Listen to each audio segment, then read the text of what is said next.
Senhor esteja convosco. Ele está no meio de nós. Do Santo Evangelho de Nosso Senhor Jesus Cristo segundo São Marcos. Glória a vós, Senhor. Naquele tempo, Jesus tomou consigo Pedro, Tiago e João e os levou sozinho a um lugar à parte sobre uma alta montanha e transfigurou-se diante deles. Suas roupas ficaram brilhantes e tão brancas, como nenhuma lavadeira sobre a terra poderia alvejar. Apareceram-lhes Moisés e Elias, e estavam conversando com Jesus. Então Pedro tomou a palavra e disse a Jesus: Mestre, é bom ficarmos aqui. Vamos fazer 3 tendas, uma para ti, outra para Moisés e outra para Elias. Pedro não sabia o que dizer, pois estavam todos com muito medo. Então desceu uma nuvem e os encobriu com a sua sombra.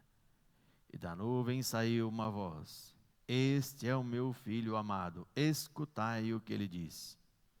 E de repente, olhando em volta, não viram mais ninguém, a não ser somente Jesus com eles. Ao descerem da montanha, Jesus ordenou que não contasse a ninguém o que tinham visto, até que o Filho do Homem tivesse ressuscitado dos mortos.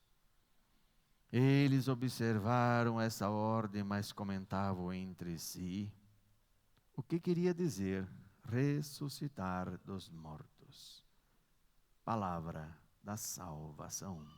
Glória a vós, Senhor.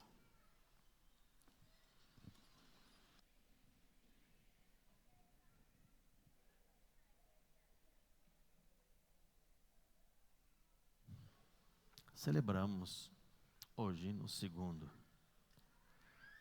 domingo, da Quaresma, Jesus sobe ao monte e se transfigura, mostra aos discípulos a sua glória, não de uma forma autêntica e aquilo que pode ser, mas de uma forma bem velada, mas já mostra como é a sua glória.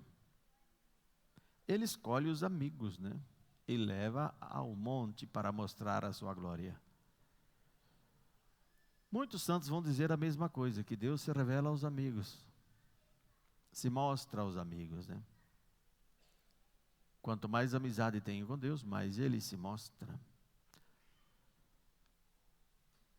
Quando o homem começa a pecar, começa a rejeitar a Deus, deixa de ver a Deus e se torna cada vez mais animal.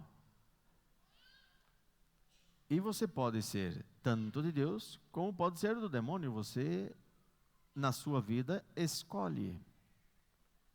Aqui dentro da igreja, aqui é muito fácil ser santo, Quero ver lá fora. É lá fora, você com você mesmo. Você brigando com os seus sentimentos e você brigando com o dinheiro. Lá fora que se demonstra a nossa santidade. Aqui dentro é fácil demais, Muito simples. E aqui nós estamos como se fosse, vendo a glória de Deus. Jesus eleva estes homens, mostra quem Ele é. Eles ficam alegres, contentes, porque já não vão sofrer mais, parece, É bom ficarmos aqui. Porque lá embaixo tem muitos problemas, Na vida cotidiana tem muitos problemas, tem muitos sofrimentos, tem muitas tristezas, angústias. Aqui em cima com o Senhor é tudo fantástico, Que bom. Então,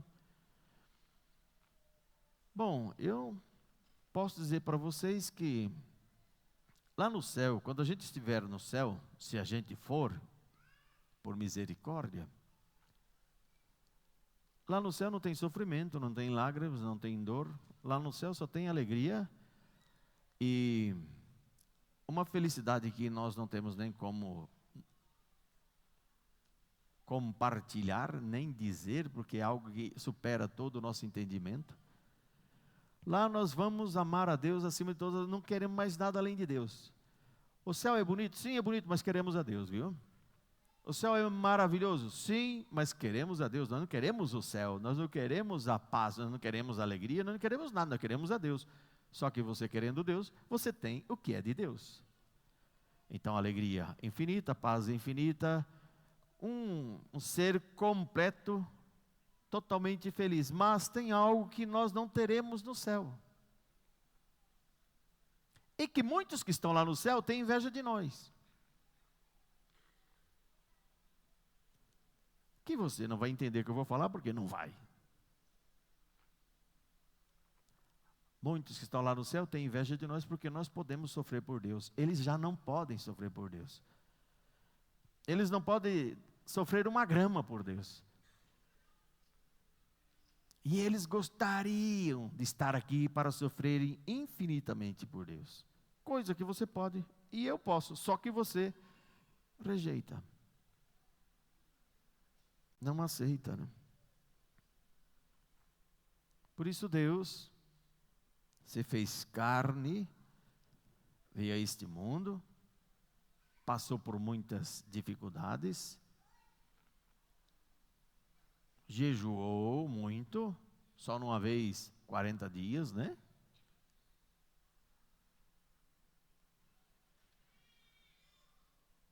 Não foi compreendido por quase ninguém, nem os seus apóstolos que andavam com ele durante 3 anos não compreenderam quase nada dele. Pensava que ele estava fazendo uma coisa, ele estava fazendo outra. Temos uma multidão a nosso favor, podemos mandar os romanos para fora, podemos fazer uma guerra, podemos fazer um levante. E Jesus Cristo, quando percebe essas coisas, começa a falar de amor ao inimigo. Ninguém entende, gente. Amar o inimigo, carregar a cruz. Se alguém te tira o manto, dê também a túnica. Se obriga a dar uma milha antes de duas. Nossa! Mas como o Senhor falava muito em parábolas, fica meio difícil compreender. Será que ele está falando mesmo, autenticamente, ou ele está colocando um exemplo ou uma analogia? O que ele está falando? Não sabemos. É muito estranho esse negócio de amar o inimigo. Depois, começa a ter um pessoal atrás dele, e cresce o número, e Jesus Cristo olha e fala assim, não confie em ninguém. Jesus Cristo não confia no homem, porque ele conhece o homem por dentro.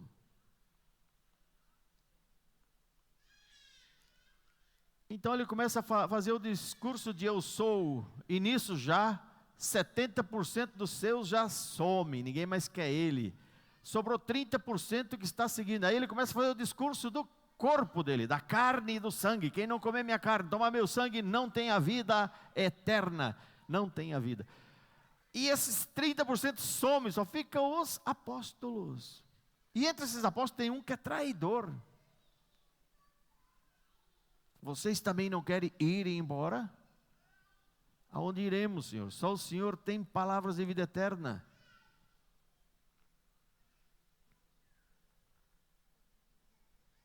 Se fosse para ter gente correndo atrás dele falsa, gente que não quer nada com nada, o Senhor seria o primeiro a abraçar. Venha cá, gente. Que bom que nós temos um número grande. O importante é ter número. Se vocês são convertidos ou não são convertidos, pouco importa. O importante é ter número, né? Seria fantástico, mas o Senhor mandou embora. Num discurso, eu sou. Eles perceberam que estava dizendo que ele era Deus. É a mesma explicação que Deus dá a Moisés. Eu digo o que para os meus irmãos que estão lá na escravidão no Egito?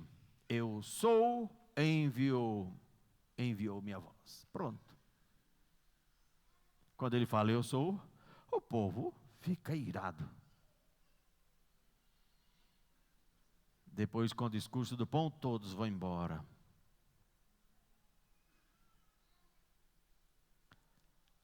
Jesus quer qualidade, não quantidade. Na tua vida, Ele quer qualidade. Tem muita gente aqui que tem uma quantidade imensa para o celular, mas para Jesus Cristo quase nada, né? Tem gente que fala assim, eu pergunto se você reza. Eu rezo, padre, eu rezo muito. O que você reza? Um Pai Nosso, uma Ave Maria quando levanta, outro Pai Nosso, outra Ave Maria quando deita. E vai ficar intoxicado, né, gente? Tem que parar um pouco de rezar, senão daqui a pouco vai levitar, né? Porque é muita oração. Quanto tempo demora para rezar um Pai Nosso e uma Ave Maria? Faça a conta. Quanto tempo você demora no celular? Muito mais, eu tenho certeza. Eu acho que um pouquinho a mais, né? Não vou falar muito exagerado não, porque o Pai Nosso e uma Ave Maria também deve preencher 18 horas por dia. Deve ser. Só pode. Mas as pessoas, quando vem à missa ainda, acho que já está mais do que suficiente, né? Muito mais do que suficiente, porque você mede a tua vida por aquele que não é. Você deveria medir a sua vida por Deus. Quanto você vale? Te pergunto, você deveria ver quanto que eu estou valendo. Se você olha pelos os amigos, você vai valer muito. Você olha por você mesmo, claro que você vale muito, porque todo mundo se coloca fora de ponto, né? Você tem que se medir segundo Deus. Quanto que eu valo? Qual é o meu valor perante Deus?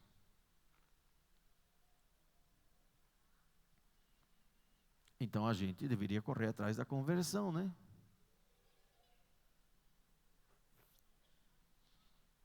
E o demônio que é inteligente pra caramba, o demônio que conhece todos os teus defeitos, as misérias, como um animal que está totalmente machucado, que está totalmente ferido, o demônio sente o cheiro do teu sangue de longe.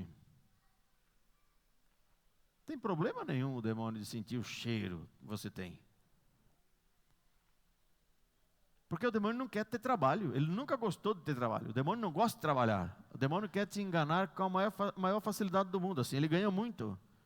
Ganha que ele não trabalha e ganha que você, por nada, se vende tão fácil, por bagatela. E você despreza com isso o corpo e o sangue de Cristo.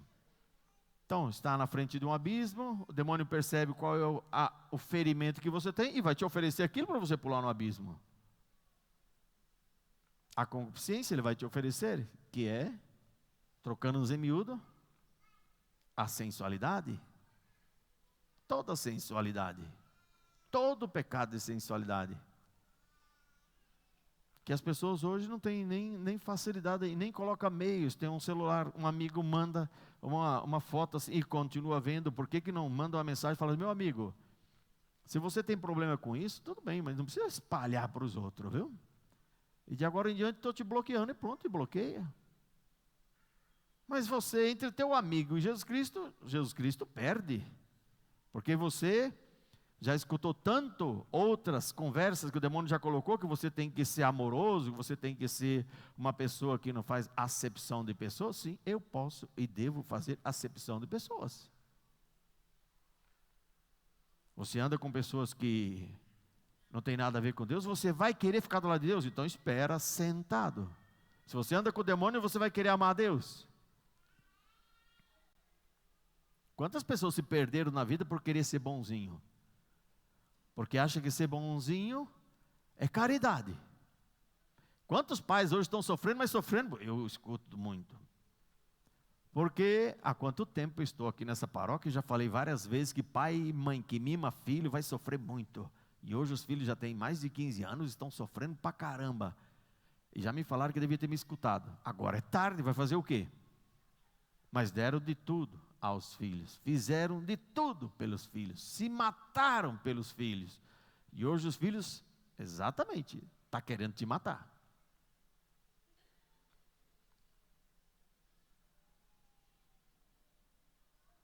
Se Deus é Pai e me ensina que a dificuldade da vida, nesse mundo, depois do pecado, é algo excelente para todos os fins que Ele quer. Por exemplo, mortificar a carne, dominar a sexualidade.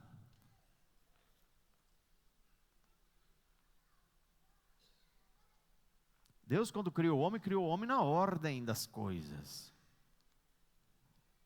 Qual é a ordem do teu ser? Examina um pouco e veja qual é a ordem do teu ser. Quanto mais você se aproximar da ordem que Deus criou, mais chance de ser feliz você vai ser. Mais capacidade de ser feliz. E quem conseguir se aproximar muito vai ser um santo. A ordem é essa, a razão acima da emoção. A razão montada em cima da emoção, metendo espora e dominando, como um cavaleiro que domina um cavalo. Mas hoje nós não vemos isso, nós vemos um cavalo montado no cavaleiro. As emoções, as vontades acima da razão. A razão não opta nada, a razão sabe que vai sofrer. Está namorando um cara que sabe que não vale nada, sabe que vai dar problema, mas não tem quem tira esse cavalo de cima de você. A emoção subiu. E a razão, que é a única coisa que nos coloca acima dos outros animais, é a razão. Está por baixo.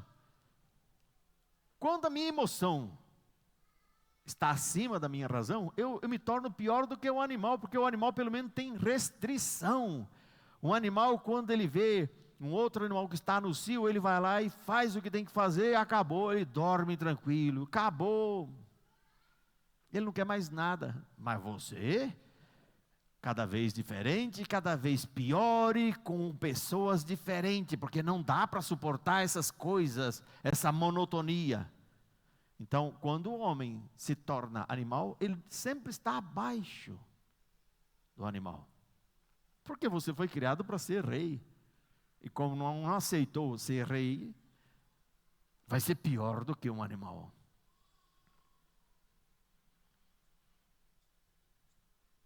Por isso tome muito cuidado. É colocar a razão acima da emoção.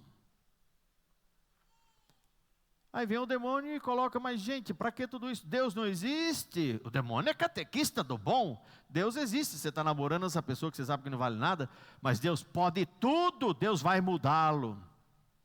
Não é Deus que está querendo mudar, é você que não aceita colocar a razão por cima da emoção. Você quer que Deus faça, e Ele é obrigado, e Ele não vai fazer.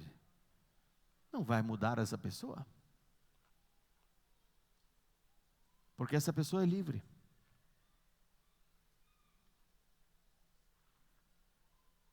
Deus não pode me fazer um santo se eu não quero ser santo.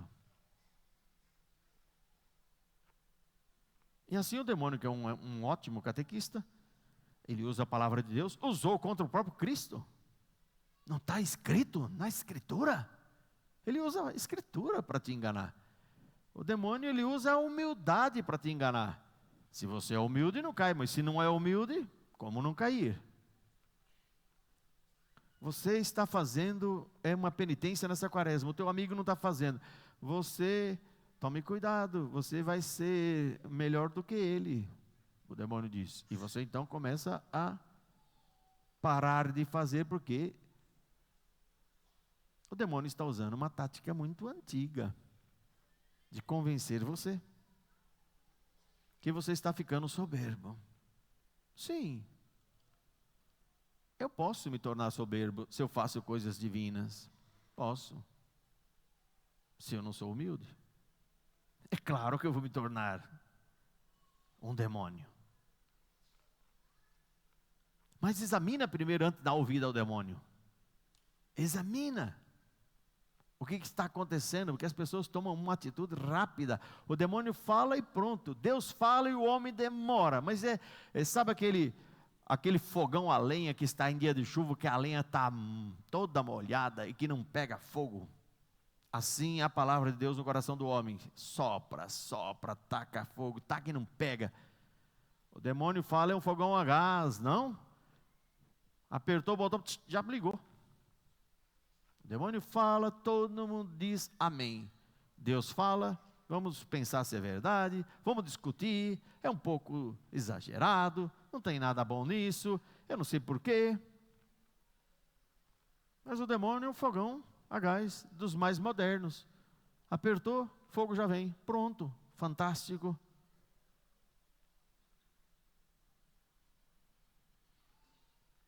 Por isso, Pedro, é bom ficarmos aqui, esse lugar aqui é bom. São Pedro não é nem um tonto, nem um idiota, ele viu que estar com Deus nessa glória é fantástico. Não precisa de mais nada, só Deus. Mas tem que descer, tem que trabalhar, tem que perder a vida, tem que gastar a vida. Tem que doar a vida. Você casou para perder a vida. Você não casou para se divertir. Então casou, tem 5 anos de casado, não tem filhos. Por que não quer ter filhos? Porque tem que aproveitar a vida. Está aproveitando a vida. Eu dou minha cara a tapa. Um casal que casou agora, 5 anos de casado. 5 anos e não tem filho. Ele está te traindo. E você também já está olhando para meio mundo de homem. Casamento não foi feito para isso. Casamento foi feito para fazer a vontade de Deus. Eu não caso para ser feliz, eu caso para fazer com que Deus apareça no meu matrimônio. Eu não vim a esse mundo para me fazer ser. Eu vim aqui para morrer, perder a vida. E assim sou feliz.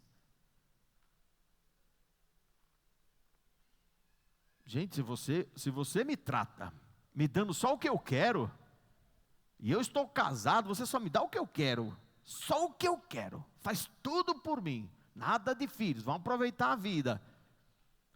No meu trabalho aparece uma menina bonita que dá em cima de mim. Mas por que eu não vou? Me diga por que eu não vou. Gostaria que alguém me explicasse. Ah, por Deus. Como por Deus? Se nem no meu matrimônio eu estou vivendo Deus. Se nem na minha família eu estou vivendo Deus. Se aparecer.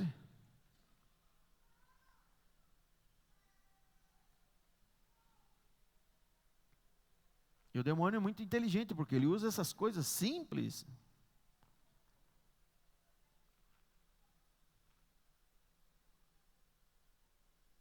Tome cuidado com a soberba também. A soberba é uma coisa horrível. É eu achar que eu sou mais do que todos. E tudo que eu sou, ainda achar que veio de mim mesmo, da minha própria pessoa. Não foi Deus que me concedeu, não foi Deus que me deu isso.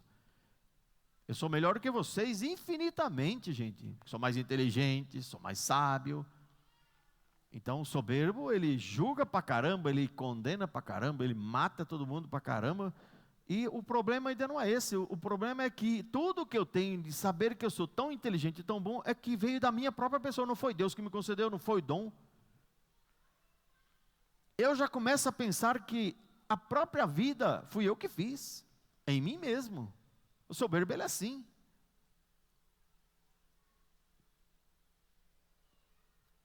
E quanto julgamento, né, o soberbo tem? Quantos julgamentos? Julga Deus, julga o irmão, julga todo mundo. E com isso vem um amor ao dinheiro, né? Avareza. Amor ao dinheiro. Se apega demais ao dinheiro. E não pode entrar na vontade de Deus. Então o ter faz muita diferença para mim.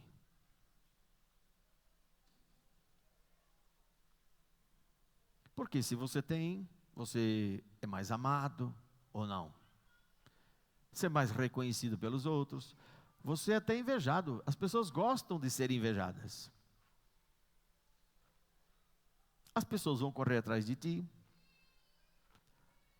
Ninguém trata um pobre que não tem nada como um rico que tem muito. Ninguém. Todo mundo trata diferente um rico.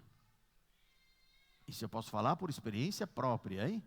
Quando era criança, quando chegava a gente para buscar frutas lá no sítio. Qual era a grande? Era imensa a diferença. Se era pobre e se era rico. O pobre, não. Tem nada não. Por rico,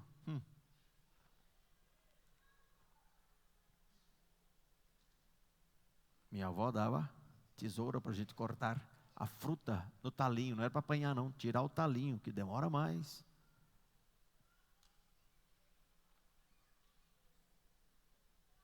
Você vai em qualquer lugar aí com uma roupa chique, todo mundo te respeita. Vai sujo, vai pobre.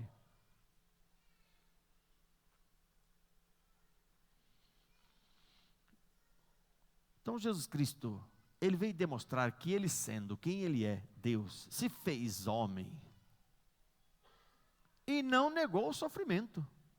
Ele não rejeitou o sofrimento. De forma nenhuma. Desde que veio ao mundo sofreu. Não parou de sofrer nunca. Os santos podem me invejar hoje, porque eu tenho capacidade de sofrer e eles não. Eles já estão na glória. E tenho certeza que eles gostariam de sofrer. Como gostariam de sofrer por Deus? Mais do que já sofreram os santos. não tem proporção à glória futura. O sofrimento do tempo presente com a glória futura não tem proporção. E quanto mais sofro aqui por Deus, maior a glória que terei. Mais próximo do Criador estarei, do meu Pai.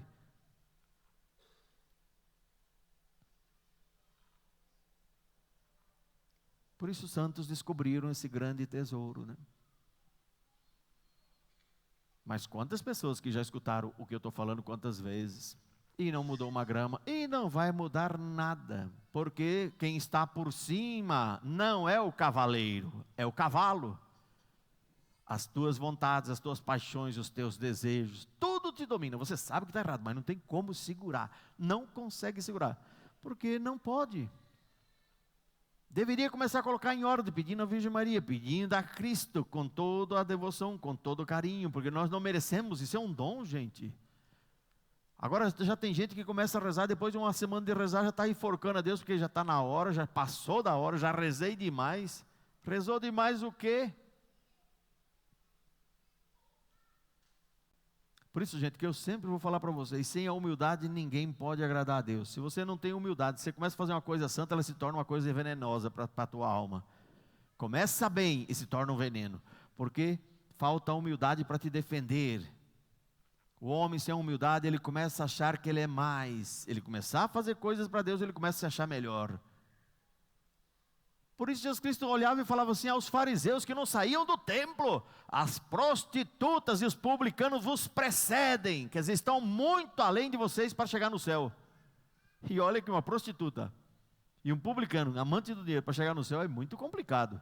Mas os fariseus estavam dentro do templo continuamente, estavam muito mais distantes, o Senhor estava falando. Por quê? Faz muita coisa para Deus. Te dou graças, Senhor, porque não sou como aquele publicano que está lá fora. Eu faço isso, faço aquilo outro, faço tantas coisas.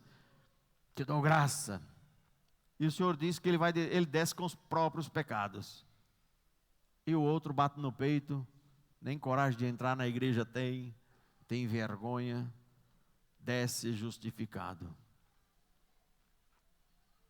O que eu estou dizendo? O Senhor precisa de qualidade. Qualidade na tua vida. E como é bom servir o Senhor, gente. Como é bom.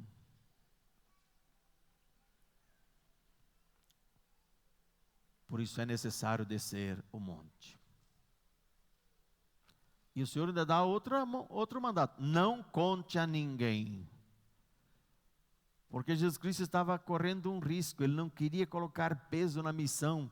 Jesus Cristo, quando queriam coroá-lo rei, fugia, se escondia. Quando ele via que ele estava na cidade, o povo já estava achando que ele era demais, ele já sumia, escondido. Quando chegava próximo à cidade, o povo já estava esperando, ele ficava fora, ele não entrava, porque o povo queria muitos milagres, queria muitas coisas. Jesus Cristo queria entrar na cruz. Porque permitiu que Judas ficasse? Porque Judas ia fazer o papel que tinha que fazer. Mas até o fim ele tentou converter Judas. Até o fim, até no outro momento. Amigo, chama Judas de amigo. Com um beijo entrega o Filho do Homem. Mas Judas, soberbo, muito mais do que os apóstolos, mais do que Pedro, mais do que todos, não pediu perdão.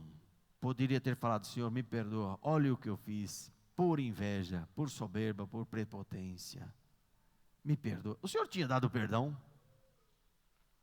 mas obstinado, coração seco, saiu.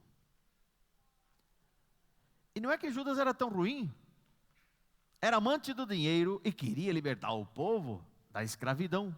Não sabia que a missão de Cristo era libertar do pecado, como muitos aqui não sabem que Jesus Cristo veio para te libertar do pecado, só querem cura da carne, cura do olho, cura não sei do que. Todo mundo só quer cura, mas curar do pecado ninguém quer. Afinal de contas, o pecado não é tão ruim assim. É o único oásis que você tem na tua vida, é o único descanso que você tem. Ninguém quer ser curado do pecado. Por isso que você, nas tuas orações, ali no Santíssimo, ou no teu quarto, é sempre cura física. Ou para você, ou para o filho, ou para o sei lá o quê, para o cachorro. Mas ninguém fala, Senhor, me dê a graça da santidade, Senhor, não me deixe pecar. Antes morrer do que pecar, Senhor, tira a minha vida antes. Ninguém reza assim. Judas não sabia que Jesus Cristo veio para essa missão. Por isso ele foi à frente, tinha certeza que quando Jesus Cristo estivesse entre a cruz e a espada, ele ia reagir. E ele sabia que Jesus Cristo era Deus, que Jesus Cristo tinha poder para fazer. Qual foi a surpresa? Ele foi cuspido, arrancaram. Sabe que arrancar a barba dói muito? Ele viu de longe, viu toda essa cena. Apanhou como ninguém e ele não abriu a boca. Judas percebeu que ele não ia fazer nada. Tendo todo o poder na mão, ele ia aceitar a morte. O que tem de Judas dentro da igreja é brincadeira. É o que temos, de monte. Ah, você não é Judas? Li teu pensamento agora? Então você não é Judas. Tá bom. Judas não aceitava Jesus Cristo, a sua atitude, a maneira de ser. Você não aceita teu marido. Você não concorda com teu marido. Em nada.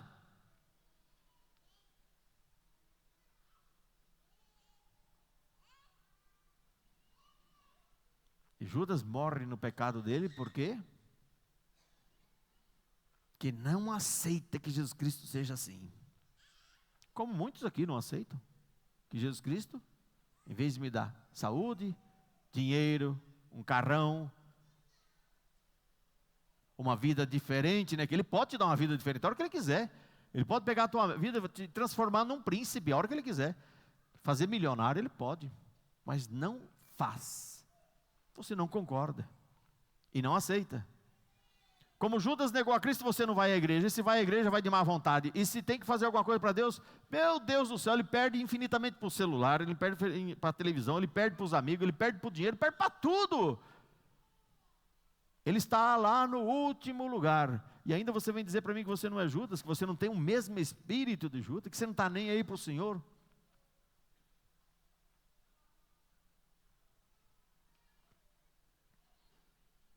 Por isso Jesus Cristo não levou Judas para ver esse mistério, que ele sabia perfeitamente. Levou os três que eram mais próximos, mais amigos. Deus se revela aos amigos, fala com os amigos, se mostra aos amigos. Deus não se mostra aos monstros. Deus se revela com facilidade aos amigos. Para uma missão. Agora que vocês são meus amigos, façam o que eu fiz. Deem a vida para que o mundo tenha vida. Ninguém que se encontra com Deus não tem filhos. O casamento não é fantástico. Não tem traição. Não tem. Quem encontra com Cristo não tem como ir por outro lado. Quem experimentou a Deus, o mundo perdeu o sabor. O mundo não tem graça. O mundo morreu. Se o mundo é muito forte dentro de ti, você não fez essa experiência de Deus. Você não subiu no Monte Tabor e viu a glória dele. Você não tocou nele. Você não sentiu o tanto que ele te ama. Por isso que o mundo te engana com toda a facilidade. E eu te convido a fazer essa experiência. Aos pés da mãe dele. Ele não ficou com nada, gente. Nada. A honra foi por terra. Pregado nu numa cruz. Uma semana antes, todo mundo aplaudia. Uma semana depois, crucificaram ele de uma forma vergonhosa. Sem honra. Sem moral, sem nada. Cuspiram, bateram, arrancaram-lhe a carne.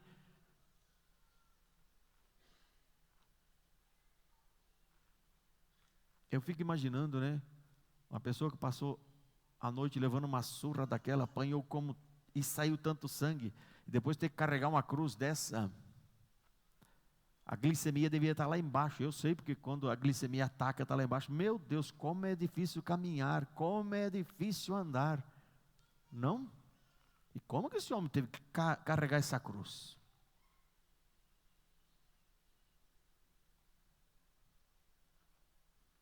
E morre de uma forma terrível.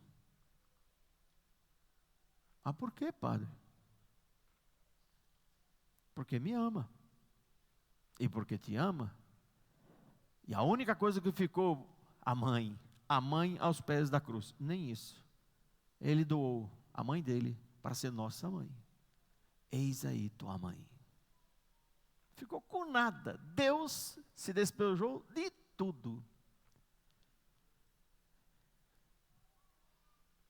E ainda você não sabe por que ele veio.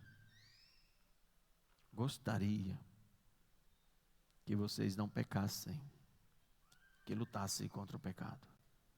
Aqui está todo mal da terra. Não tem outro problema a terra, gente. O único problema que existe na terra é o pecado do homem.